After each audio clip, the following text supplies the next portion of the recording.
The stories you are about to hear are raw and unfiltered. They deal with real struggles, addiction, pain, and the scars that remain. Some moments may be difficult to watch, but they are shared with the hope of reaching those who need it most. Viewer discretion is advised. Hi, my name's Bonnie. I'm 28 years old. I have dealt with alcohol and drug addiction for 13 years. I grew up in a very destructive household. My mom and dad divorced when I was really young. I wasn't brought up in church. I wasn't taught who Jesus was. I wasn't taught who the Lord was. Me and my sister grew up watching my mom get physically, emotionally, and mentally abused every day by a man for 10 years. And in that moment, in that time, she was in her alcohol addiction as well as him. He was in his heavy alcoholic stage. And so me and my sister were actually getting physically, mentally, and abused by her at that time. During that situation, my mom got shot in that relationship and almost lost her life. But God, we finally got out of that situation, and my mom continued to just, go off, and dive deeper off into the drugs. And I feel like that caused me, because my dad was absent due to my mom's addiction. So I didn't have my dad, I didn't have my mom, and my grandparents tried to do everything that they possibly could to keep me on the straight and narrow path and not go down that road that my aunt and my mom went down. I was very, very close to my grandmother. She was my world. She was everything to me. And she passed away 2015.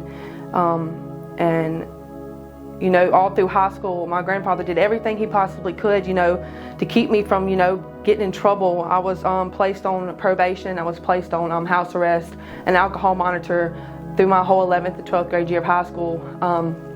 After that, when my grandmother died, I feel like that was when I truly actually started running from everything. I was trying to feel that hole, of wanting my father in my life, wanting my mom in my life, at that time.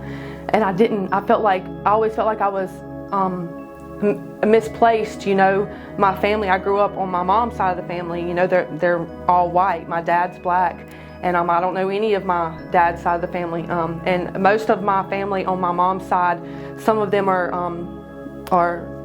they have their beliefs and their non-beliefs. And so it was kind of hard for me to feel like I fit in. So for a while, I ran from my problems. I tried to fill everything with drugs, with relationships. I tried to find my identity in other people. I tried to find the person that Bonnie was through other people. I truly, I knew that there was I knew there was a God. I knew that there was Jesus, but I didn't know. I didn't know much about him. I found God in my mess, in my struggle.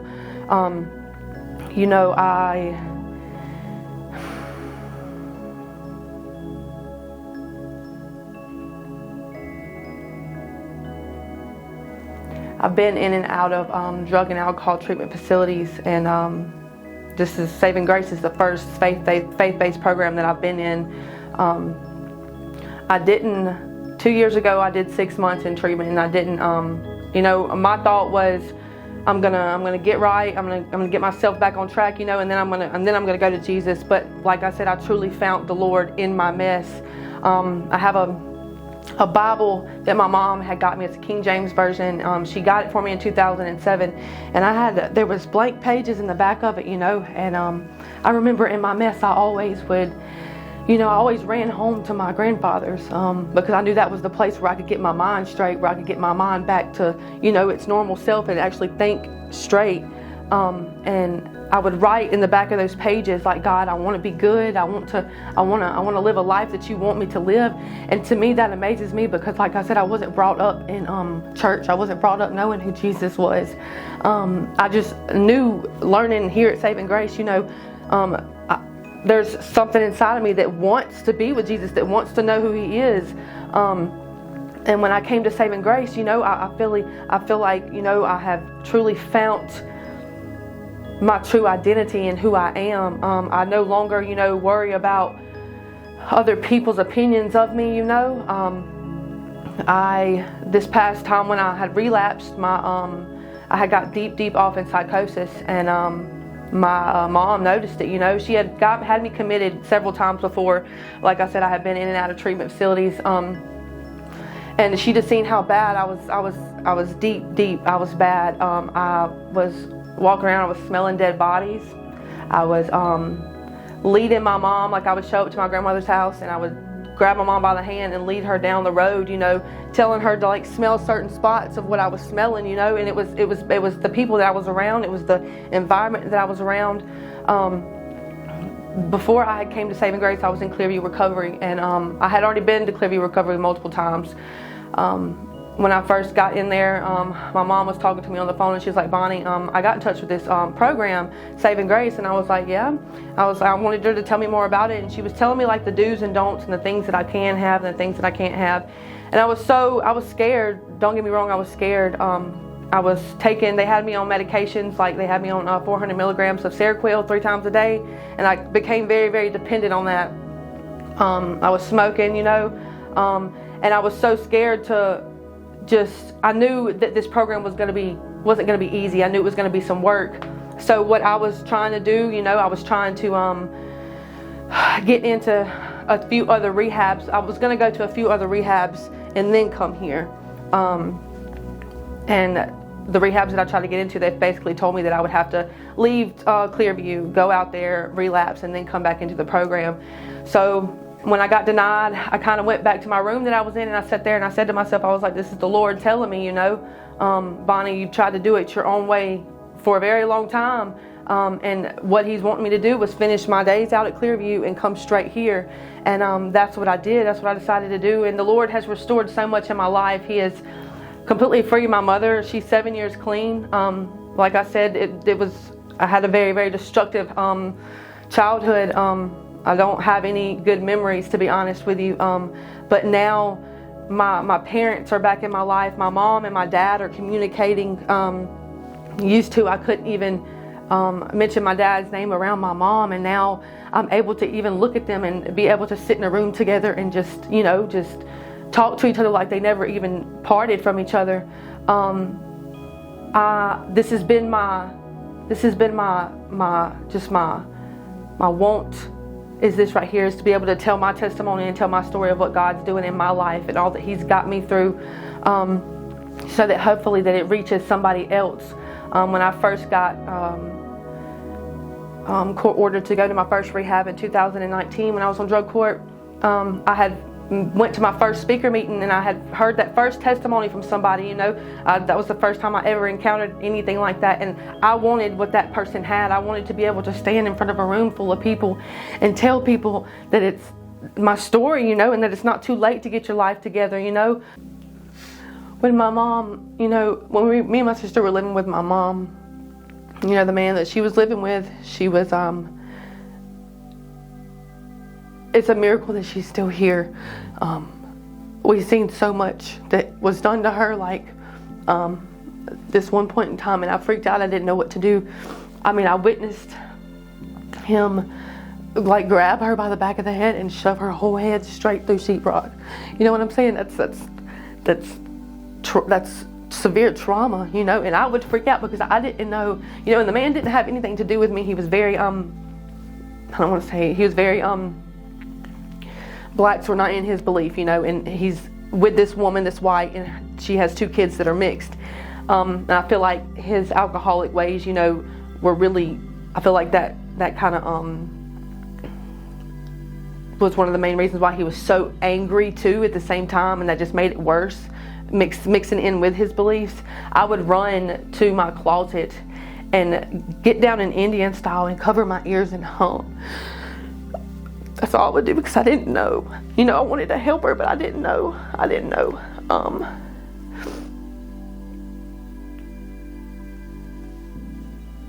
And you know, at 12 years old, you know, I attempted to try to kill myself. My grandmother always kept like a handgun, you know, in her room with her, just for safety reasons, you know. And I remember walking upstairs one day, and to this day, I can't tell you what it was that made me do it. And I truly feel like it was just the life that I was in, you know, as a child, and nobody ever really acknowledged me or anything like that. I went upstairs and I grabbed the gun out of the closet and out of the cabinet, and I looked in the mirror and I cocked it back. It was loaded and everything. I put my finger on the trigger and I put it right up to the side of my head, and I looked at myself in the mirror. I was 12 years old, and something ran across me, and now I know that it was the Lord, you know. He gave me that I used to say it was fear, but he gave me that feeling of like, Bonnie, this isn't right, put it down. So I did. I immediately just put it back where it was, and I didn't tell anybody. This is coming out, you know, like coming out. God, I know that God has been with me my whole entire life. Even when I was, and my grandfather always told me, Bonnie, you need to go to church. You need to get in church. It'll help you. I know it'll help you. But I didn't have, my papa and them did what they could, you know, to keep me right and keep me doing what I'm supposed to be doing. But I didn't have any guidance growing up. I didn't have any guidance. Everything, I was introduced to crystal methamphetamines at 16 years old by my mom's sister, which is my aunt. And ever since then, you know, up until about 20, 25, 26 years old, you know, I just stayed on that path of trying to, and I knew I would be where I am right now. I knew I would be here, but I didn't know how to get myself here. I was thinking I had to do it by myself, you know. I didn't know the strength of the Lord. I didn't know the only thing that I needed was Jesus, you know. I didn't know that. And coming here to Saving Grace, honestly, has taught me I have a newfound love for Christ that I will never be able to verbally explain 100%. But I know that as long as I keep my eyes on Him and keep walking with Him, I'm gonna be okay. My family's gonna be okay. I'm learning what it means to truly die to myself and actually surrender my whole well-being to Him daily. I'm thankful to just be here today and be able to do this, because I know that the Lord has big plans, you know, for me to help other people and bring other people to this point to where I am. So when you said you were 16, Mm-hmm. and was that the first drug you ever did, or when did you start doing drugs, alcohol? I started drinking at 14. I want to say 12 really was when I actually started trying it. 14 years old, I was drinking every day. Like I shouldn't have been drinking that much. How old were you whenever you would go in the closet and close your ears? Oh, I was probably about 11, 12. So it's all about the same time.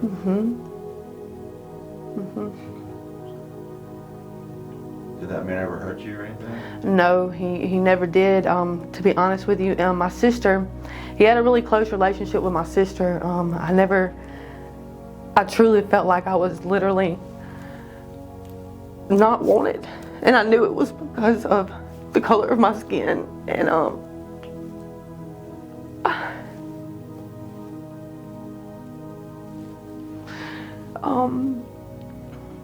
but I truly feel like my sister, like I said, me and my sister were really close during this time, and I truly feel like my sister is what really kept me going through that whole situation. Him and my sister, like he would always take my sister out, like he was a big hunter. He always took her out every night, you know, to go hunting or go anywhere, you know. I always was the one that was left at the house. Nobody acknowledged me. I just didn't get acknowledged. Like I don't even have any memories of really, you know, truly just having any kind of relationship, like parent-wise at all. I mean, on the outside, everything looked good. Like the house was good. You walk out on the back porch, there's a pond underneath it. Everything was, on the outside was wonderful. But behind those doors, me and my sister would sit up in bed and wait every single night to hear the yelling and the hollering and the screaming, you know. And what about your real dad? My real dad, my dad, he is a godly man, a very godly man. We have a relationship to this day. Yes, in the past, my mom, when she was in her addiction, she kept us away from him for her own reasons at that time. And he did, he eventually, you know, just went about his own way. he did try, you know, to come find us and get a hold of us, but my mama just kept us away, you know. Being here at Saving Grace, you know, he's come almost every visit, you know, to talk to me. He's always talking to me about the Lord. There's nothing, that's one thing that I can say and that I wish, you know, in the past, like growing up as a child, I wish that my dad, sometimes he would have just pushed harder, you know, and how it would have been like if he would have got us and then brought us up in that environment of having that Jesus bubble in a way. But my relationship with my dad is really good right now. It's where it's supposed to be. So you're 16 and you just found ice and your aunt gave that to you. Mm-hmm. What did that do? How did your life change after that? Did you still live with that person, your mom?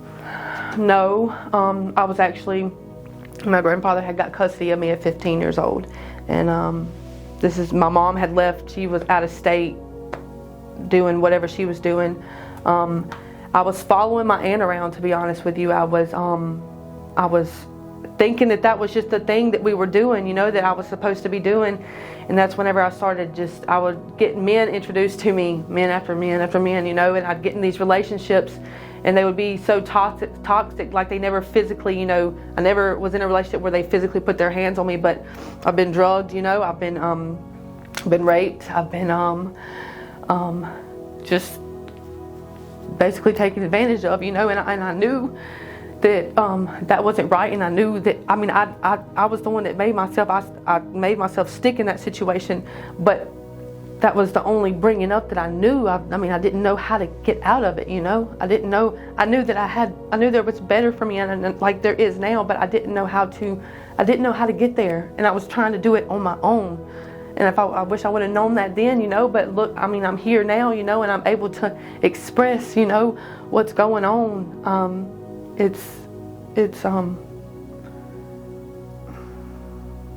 Sometimes it's just unexplainable sometimes. So let's go back to, you talked about you being raped. Hmm. How old were you when that happened? I was 16. And during this time I was actually, my mom had actually, this is before she left state, she had took me out of my 10th grade year of high school, and she didn't let nobody know she took me out. She took my sister out too, and she took us down to the coast, and she had invited these 3 men down there, and these 3 black men, and I remember, which I do want to put this, like my mom, she's 7 years clean now, the Lord has her, but she invited us in the living room that day, and she was just like, here, you know, hit this blunt. And me and my sister did. You know, my sister is 3 years younger than me at this time, and we both hit it at one time, you know. And then I remember like getting took down like the hallway, and this is at my grandparents' camp, and I remember getting took down the hallway, and I was so out of it, I didn't know how to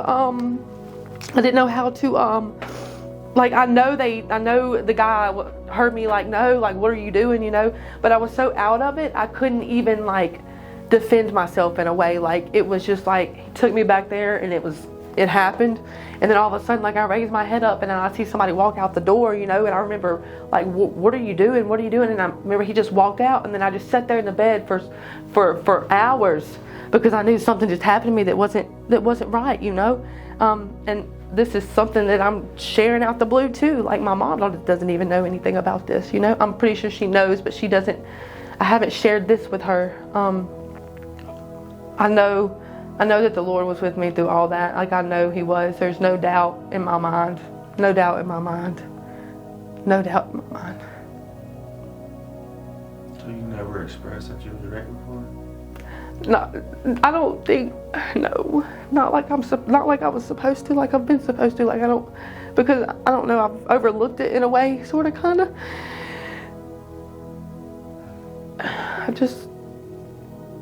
I truly feel like the Lord takes care of that. I know He will, and I know He has, you know, He's going to.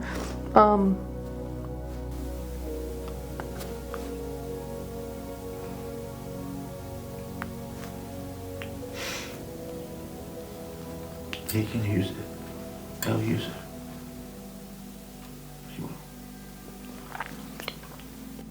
So let's move on to, did you graduate high school? To be honest, I did not graduate high school. I got my certificate of completion. Like I said, I was on probation, and for truancy, I was just skipping school too much. That's whenever I got in trouble. I was drunk every day at school, drunk every day. I was taking Lortabs, high all the time. So I got an alcohol monitor placed on me, and I had a house arrest bracelet placed on me too at the same time, all until I graduated high school. They were even going to let me walk and they let me keep my cap and gown.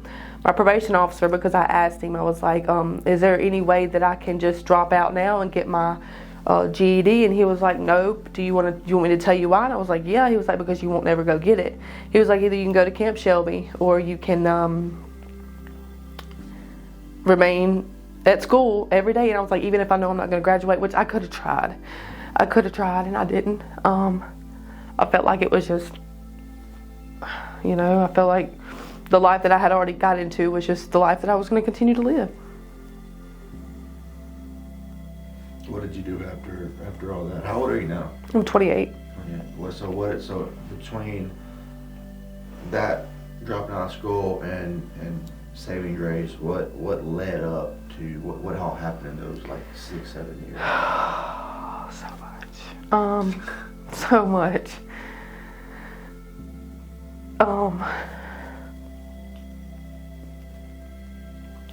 I was mainly in relationships the whole time. I never, you never see me with just this random person this day, this random person that way. I was always in a relationship with somebody. And they always, had the dope. They always had it. I never had to pay for it. To be honest with you, I never willingly did anything to get the drugs, ever. Now, I've been in relationships during these years of now and then to where they used me to their benefits to do it whenever I didn't know at the time. What do you mean?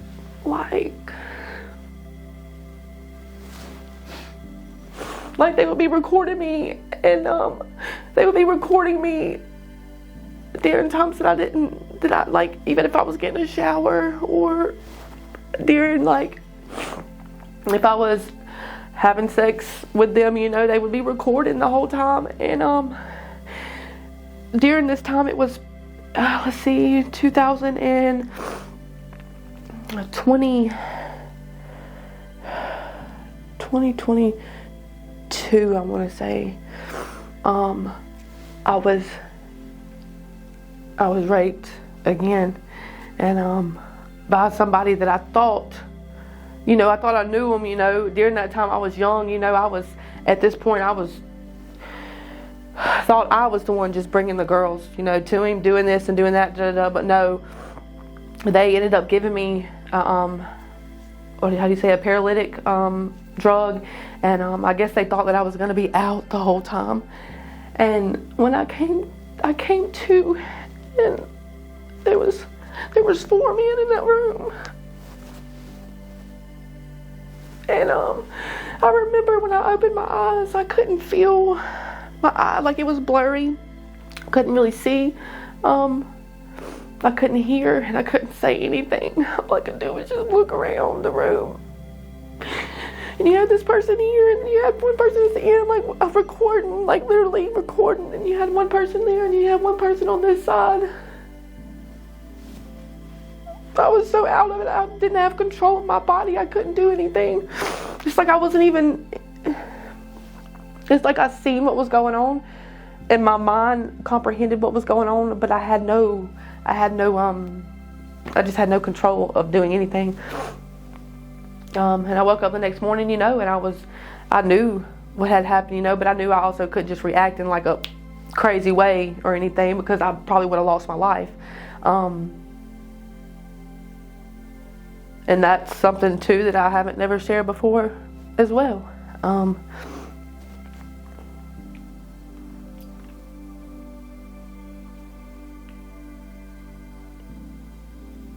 did you get to saving grace? How did I get to saving grace? Like, Just like what the road, because this was 22. yeah, You're still getting high on ice. Right? yeah. And guys are abusing you, and you wake up the next day. That was 3 years ago. Yeah. What happened in those 3 years to get you here?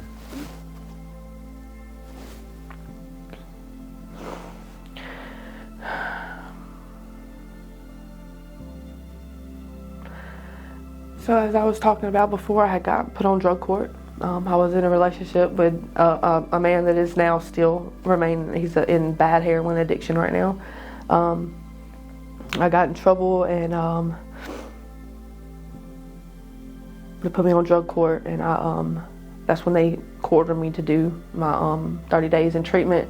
And I decided to stay 3 more months because I wanted what was there for me. And I got out, and I immediately got into a relationship while I was still on drug court, and I had really just started drug court.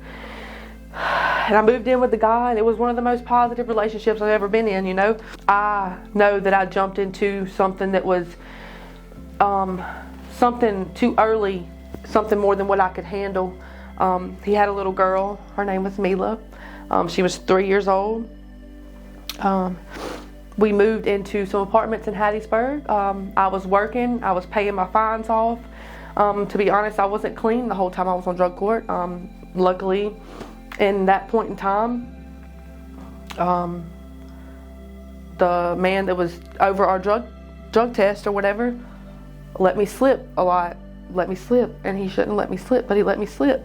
And so I relapsed several times while I was on drug court. And then when I finally, before I graduated, I moved to Flowwood with the guy that I was with. We got a house. Everything was good. I started bartending and waitressing. But he was so, he was kind of controlling in a way, and I was still in my state of wanting to do good and follow the rules that I was supposed to follow, but at the same time, I still wanted to go out, and I wanted to drink. I wanted to, you know, have a good time. And I started doing that behind his back. I never cheated on him, but I did go out and I drank and stuff like that, and he didn't want me to. He just wanted me to go to work and come home. And eventually, it got to where it took, I think, a 6-pack. I came home from work one night and I got a 6-pack. I was waiting for him to come home, and it took literally 2 beers, and I left everything that I had there. Everything, every single thing I left, and I drove straight back to my hometown, which is Summerall, Mississippi, and I continued back to that whole situation for about a year and a half, and then I did 6 months, and then I got in trouble again. My mom had me committed, and this is when I went to Whitfield. This is 2025, 24, 2023. Went to Whitfield for 6 months. Well, I went to jail first, and then I went to Whitfield for 6 months. I mean, not 6 months, for 42 days. Got out of Whitfield, and I could have went straight home, but I was like, no, I know there's more for me. I want to do something else. So when I left there, I went straight to Friendship Connection in Jackson for 2 months. Left there. At this point in time, I'm literally rehab treatment hopping. That's what I'm doing. Because to be honest, and this is something that I've never shared, I felt safe. I felt like I was actually doing something for myself when I was in treatment like that. When I finished Friendship Connection in Jackson, I left and I went to Crossroads Recovery in Gulfport, Mississippi for a month, and then I left there, and then I went to Clearview for 2 months, and I finished all that, and then I came home. My sister let me move in with her. My papa got me a vehicle, and I was good, you know. For the first couple weeks when I got home, I was staying in my devotionals, I was reading my Bible, I was trying to make sure I was staying connected with God. And then that all changed, you know. Once I got that vehicle, that became my God. I was worried about how other people were thinking of me. Like, I wanted them to be like, oh, look at Bonnie, she's looking good, she's doing good, she's healthy. I was trying to fill that void still that I had in my heart and in my soul, and that was Jesus. I was missing him. You know what I'm saying? I didn't have him. And then I just started spiraling. Like, I just completely just went off the deep end, and I just started using again every single day, every day. And my mom and them seen it every day. And I had planned on, I'd go to the house and I'd be like, look, y'all, I think I'm gonna go back to treatment. I need it. And my parents, like, they were all for it, but I didn't know how to.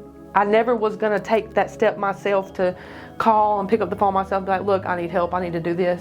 So what did my mom do? She signed a writ on me and got me committed again. I was arrested, and I sat in Jefferson Davis County Jail for 30 days. And in that jail, it was totally different than any other time I've ever went to jail. I remember when I first went in there, I was crying. I wanted my mama so bad. I wanted her so bad. I wasn't crying for God. I wasn't crying for the Lord. I wanted my mama so bad, and I knew what she did was something that she was supposed to do. And that second day, one of the jailers brought me some stuff that my mama had brought me, and it was like my panties and my underwear, and then she had my Bible in there. She always knew that I always kept my Bible with me. And ever since then, I was in there, I continued, I would make sure I was reading that Bible. I was the only one. There was one other girl in there that had a Bible that she was reading as well. But every single day, I stayed in it. And, most of the time I was reading the Bible, I didn't know what I was reading. To this day, I don't even know what I was reading. But I knew that it was going to help me get out of what I was in. And I continued to do that. And then I had an interview when they told me that it was with the courts. And they told me, they were like, Bonnie, if we get you out of here and get you admitted again somewhere, and then you get out and this fails again, and then your family tries to get you help again and you get arrested, we're going to send you to Whitfield for a certain amount of time of your life just because apparently you can't be out in society and be a normal person. And that scared me. It scared me because that's not what I wanted, and I know that's not what my life is supposed to be. So I took that in, and I went back to my cell, and I was just thinking, I was like, Lord, I know you're going to do something different for me. I know you are. And he did. I got out, and they transported me to the mental hospital in Laurel, Mississippi, and I stayed there for 2 weeks. After that, I went to, that's when I went to, I got out and I went to Clearview for those 2 months. And while I was in there, I was able to start talking to my mom, and she had told me, she was like, Bonnie, I got in touch with this place. And I was just like, okay. And that's when she started telling me about it and everything. And I tried everything in my might not to come. And I'm so glad that I didn't take my first judgment, because I started talking to this guy while I was in there. And to make a long story short, a million times I would call him while I was in there, because he had done got out. And I knew him before. He's married to my cousin, just that whole destructive pathway. The whole time he was trying to talk me out of coming out of there, leaving there, and I knew that's not what I was supposed to do. Now I came close to actually almost doing it a couple times, but I thank God that I didn't choose to, I told my mom, I called my mom back and I told her, because the rehabs I tried to get into before, I just wanted to come here. I was going to go to these rehabs first, and then I was going to be ready to come here. And the Lord said, no, Bonnie, you've done it your way for a long time, and this is not, you don't have any more chances to go to more treatment facilities and just go, get out, stay sober for a couple months, and then go right back to what you were doing. So I know the Lord wanted me to finish my days there at Clearview. When I was talking to Miss Jamie on the phone, she said, Bonnie, when do you want to, what date do you want to come in? And I was like, honestly, as soon as the day that I get released from Clearview is the day I want to be able to come up there. And that's what happened. The last day at Clearview, my mom came pick me up. She took me by to see my papa and them, and then I left, and she brought me straight up here to Brandon to Saving Grace. And this has been. And when I graduate, I plan on staying on and interning for 6 months, and I plan on going to Timothy Connections because I want to spread the word. I want to help save people's lives, I really do.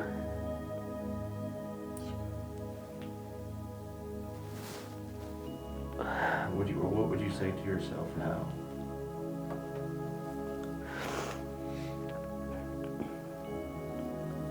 That there is a way out, to reach out and say something to somebody, Don't just stay in it because you want to be, because you feel like that's just all you know and that you're not good enough. Just reach out and say something to somebody. Tell somebody.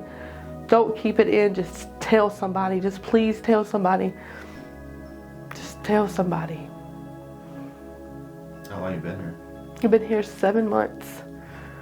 7 months. Great job. Thank you. Anything else you want to add? No, just I hope a million people get to just, see it, because I really want to help somebody. I really do. I want somebody to be able to relate to my testimony and it just completely spread. I really do. Well, if one sees it, it matters. Yeah. Thank you.